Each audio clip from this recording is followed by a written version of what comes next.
ಮಳೆ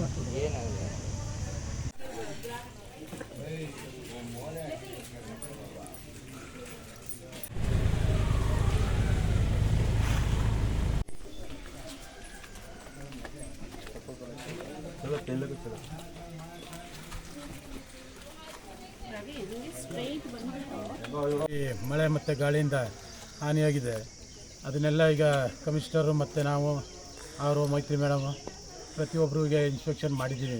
ಮತ್ತು ಇನ್ನೂ ಕೆಲವು ವಾರ್ಡ್ಗಳಲ್ಲಿ ಮರ ಬಿದ್ದು ಸಿಕ್ಕಾಪಟ್ಟ ಮನೆಗಳೆಲ್ಲ ಡ್ಯಾಮೇಜ್ ಆಗಿದೆ.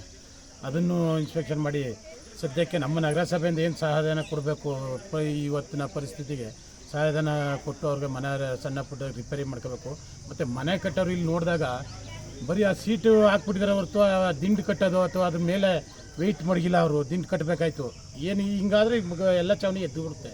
ದಿಂಡು ಕಟ್ಟಿ ಅದನ್ನು ಮೇಲೆ ಲೋಡ್ ಕೊಟ್ಟರೆ ಅದನ್ನು ಎದ್ದಳಲ್ಲ ಇದು ಸೀಟ್ಗಳು. ಅದು ಬಿಗಿ ಮಾಡ್ಕೋಬೇಕು ಮನೆಯವರು ಸುಧಾ. ಸುಮ್ಮನೆ ಮನೆ ಕಟ್ಟಿ ಅಂದ್ಬಿಟ್ಟು ಸೀಟ್ ಹಾಕಿಬಿಟ್ರೆ ಈ ಗಾಳಿ ಬಡ್ತಿಗೆ ಎಲ್ಲಿ ನಿಲ್ಲುತ್ತೆ. ಪ್ರತಿಯೊಂದು ತೊಂದರೆ ಆಗಿದೆ. ಮನೆ ಕಟ್ಟೋರು ಭಾಳ ಕೇರ್ಫುಲ್ಲಾಗಿ ಮನೆ ನೋಡ್ಕೋಬೇಕು. ಅದೇ ಥರ ಹಾಗಾಗಿ ಇನ್ನೂ ಕೆಲವು ವಾರ್ಡ್ಗಳಲ್ಲಿ ಅನಾಹುತ ಆಗಿರೋದ್ರಲ್ಲಿ ವೀಕ್ಷಣೆ ಮಾಡಿ ಮುಂದಿನ ಒಂದು ಕ್ರಮನ ತಗೊಳ್ತೀವಿ ನಗರಸಭೆಯಿಂದ ಅಂತ ಹೇಳಿ.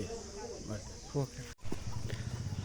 ರಾತ್ರಿ ಬಿದ್ದಂಥ ಅಕಾಲಿಕ ಮಳೆ ಗಾಳಿಯಿಂದಾಗಿ ನಂಜನಗೂಡು ನಗರಸಭೆ ವ್ಯಾಪ್ತಿನಲ್ಲಿ 2-3 ಕಡೆ ನಮಗೆ ದೂರವಾಣಿ ಕರೆಗಳು ರಾತ್ರಿನೇ ಕೂಡ ಬಂತು. ಬೆಳಗ್ಗೆನೇ ಕೂಡ ನಮ್ಮ ಆರೋಗ್ಯ ಶಾಖೆಯ ಸಿಬ್ಬಂದಿಗಳು ಮತ್ತು ಅಧಿಕಾರಿ ವರ್ಗದವರು ಬಂದು ಕೆಲಸ ಕಾರ್ಯಗಳನ್ನು ಕೈಗೊಂಡಿದ್ದಾರೆ. ಮಳೆಯಿಂದ ಹಾನಿಯಾಗಿರ್ತಕ್ಕಂಥ ಅಥವಾ ಗಾಳಿಯಿಂದ ಹಾನಿಯಾಗಿರ್ತಕ್ಕಂಥ ಕೆಲಸಗಳು ಅಂದರೆ ನಮಗೆ ಹೌಸಿಂಗ್ ಬೋರ್ಡ್ ಕಾಲೋನಿಯಲ್ಲಿ ಮರಗಳು ಬಿದ್ದಿರ್ತಕ್ಕಂಥದ್ದು. ಅದನ್ನು ಈಗಾಗಲೇ ನಾವು ತೆರವುಗೊಳಿಸಿದ್ದೀವಿ. ಮತ್ತು ಈಗ ನಮ್ಮ 18ನೇ ವಾರ್ಡ್ನಲ್ಲಿ ಉಪಾಧ್ಯಕ್ಷ ವಾರ್ಡ್ನಲ್ಲಿ ಕೂಡ 2ರಿಂದ 3 ಮನೆಗಳು ಮಳೆ ಗೋಡೆ ಮತ್ತು ಛಾವಣಿ ಎಲ್ಲ ಎದ್ದೋಗಿರ್ತವೆ.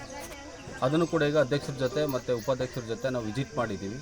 ಸಂಬಂಧಪಟ್ಟಂಥ ಅಧಿಕಾರಿಗಳು ಕೂಡ ಇದ್ದಾರೆ.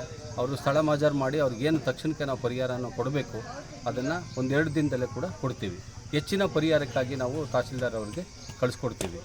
ಮತ್ತು ನಾನು ಜನರಲ್ಲಿ ಹೇಳೋದಿಷ್ಟೇ, ಈ ಮಳೆ ಗಾಳಿ ಬಂದಾಗ ಸ್ವಲ್ಪ ಅಲ್ಲಿ ಮಲಗ್ತಕ್ಕಂಥದ್ದನ್ನು ಸ್ವಲ್ಪ ಅವಾಯ್ಡ್ ಮಾಡ್ಕೊಳ್ಳಿ. ಬೇರೆ ಕಡೆ, ಯಾಕಂದರೆ ಸುಸಜ್ಜಿತವಾಗಿರೋ ಕಡೆ ಮಲಗುವಂಥ ವ್ಯವಸ್ಥೆಯನ್ನು ಮಾಡ್ಕೊಳ್ಳಿ.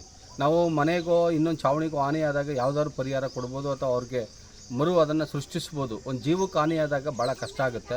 ಹಾಗಾಗಿ ನಾವು ನಗರಸಭೆ ವತಿಯಿಂದ ಕೈ ಮುಗಿದು ಕೇಳ್ಕೊಳ್ಳೋದೇನೆಂದರೆ, ಈ ಸುಸಜ್ಜಿತವಾಗಿಲ್ಲದ ಪಕ್ಕ ಮನೆಗಳಿರ್ತಕ್ಕಂಥವ್ರು ಮಳೆ ಗಾಳಿ ಬಂದಾಗ ಸ್ವಲ್ಪ ಎಚ್ಚೆತ್ತು ವಹಿಸ್ಕೊಂಡು ಸುಸಜ್ಜಿತವಾಗಿ ಜಾಗದಲ್ಲಿ ತಾವು ಇರಬೇಕು ಅಂತೇಳಿ ನಾನು ಈ ಮೂಲಕ ಕೋರ್ಕೊತಾ ಇದ್ದೀನಿ.